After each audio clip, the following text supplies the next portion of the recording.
Eala to continue Middle East swing in Qatar, Dubai. Manila, Philippines. After the WTA 500 Abu Dhabi Open, Filipino tennis sensation Alexandra "Alex" Eala will continue her Middle East swing campaign in Qatar and Dubai. Eala is listed among the players at the qualifying stages of the Qatar Open and Dubai Tennis Championships, which are both 1,000-level WTA tournaments. The Qatar Open is set from February 8th to 14th, right after the Abu Dhabi Open, which will end on February 7th. Eala was looking for a quarter-final berth at the Abu Dhabi Open singles at press time Wednesday night in Manila, and aiming for a doubles semi-final berth with Indonesian Janice Tien Thursday. Meanwhile, the Dubai Tennis Championships will follow the Qatar Open, rolling from February 15th to 21st. In most cases, a top 50 player like world number 45 Eala should be a shoo-in at the main draw of a 1,000-level tourney. The Qatar Open and the Dubai Tennis Championships both sport a smaller draw, though, having 56 only instead of the usual 96.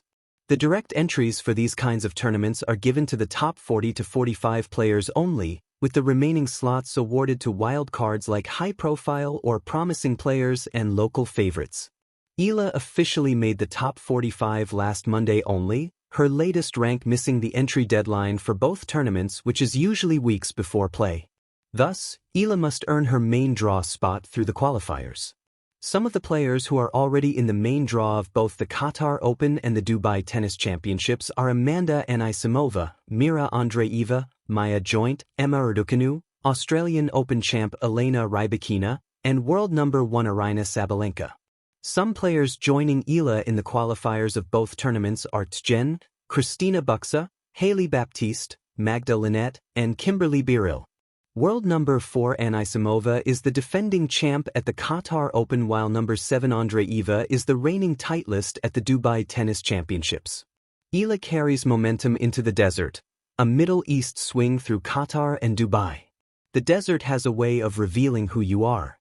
Under the vast skies of the Middle East, where heat shimmers off hard courts and the air feels both heavy and electric, tennis becomes less about spectacle and more about resolve. For Alexandra "Alex" Eala, the journey through Qatar and Dubai is not just another stop on the tour, it is a continuation of a story still being written, one match, one rally, one quiet moment of belief at a time. Eala arrives in the Middle East carrying momentum, but also curiosity. This stretch of the season, often overlooked by casual fans, has become a proving ground for emerging players. The crowds are knowledgeable, the facilities world-class, and the competition unforgiving. In Doha and Dubai, there is no hiding from your game. The ball bounces true, the courts reward precision, and every weakness is exposed under the sun. Doha, where patience meets power. Qatar is often the first test of endurance on the Middle East swing. Doha's conditions demand patience more than flair. Points stretch longer, rallies deepen, and mental discipline becomes just as important as shot selection. For Eala, Doha represents balance. Her game, built on clean timing, court awareness, and an evolving sense of aggression, fits the surface well. She doesn't rush the point. She constructs it. Each forehand is less a weapon than a question. Are you ready to stay in this rally with me? What stands out most in Qatar is her composure. Between points, she resets calmly, eyes steady, breathing controlled. It's the mark of a player who understands that progress isn't always loud. Sometimes it's quiet confidence, earned in long exchanges and difficult holds of serve. There is something poetic about watching a young player compete in a place so steeped in contrast, ancient desert landscapes surrounding ultramodern stadiums. It mirrors Eala's own journey, tradition and discipline meeting youthful ambition. The transition, between two cities, one purpose. The move from Doha to Dubai is short in distance but significant in feeling. Dubai is louder, brighter, more kinetic. The city hums with ambition, and so does the tournament. Between matches, players transition not just physically, but mentally. Recovery sessions, light practices, brief walks through hotel corridors overlooking the skyline, these moments matter. For Eala, this transition is about sharpening intent. Doha may test patience, but Dubai rewards boldness. It's here, in the in-between, that growth often happens.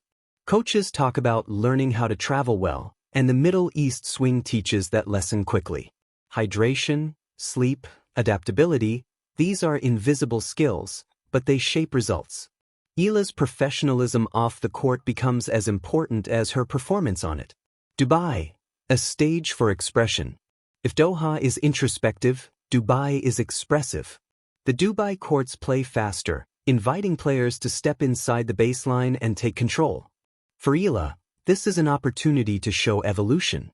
Her serve finds more purpose. Her backhand down the line becomes a statement rather than a surprise.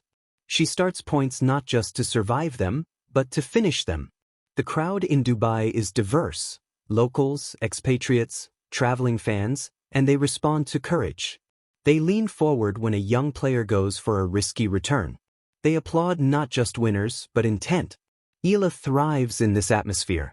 There is a growing assertiveness in her movement, a willingness to dictate tempo. She still builds points patiently, but now there is an edge, an understanding of when to pull the trigger. This is where potential starts to look like belief, more than results. What makes this Middle East swing important isn't just wins or losses. It's the accumulation of experience. Facing different playing styles, adjusting to varying conditions, learning how to recover from a tough match and show up ready the next day, these are the bricks that build a career. For Eala, Qatar and Dubai are chapters in a longer journey.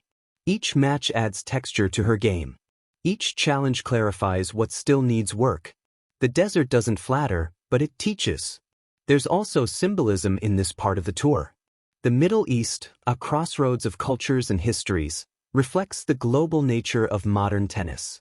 A Filipina athlete competing on some of the sport's biggest international stages carries more than just a racket. She carries representation, inspiration, and the quiet hope of fans watching from home. Looking ahead, as the Middle East swing unfolds, Eala's focus remains grounded. One match at a time. One improvement at a time. The scoreboard matters, but so does the feeling of leaving the court knowing something clicked. Footwork, timing, decision-making. Qatar tests her patience. Dubai invites her ambition. Together, they shape a player learning not just how to compete, but how to belong. In the end, the desert leaves its mark. Not in headlines or highlight reels alone, but in resilience. And as Alexandra Eala continues her journey through Doha and Dubai, she does so with a growing sense that she's not just passing through these courts, she's claiming space on them. The swing continues. The story does too. If you want this more journalistic, more poetic, or tailored for a school paper/sports website, tell me the vibe and I'll tweak it.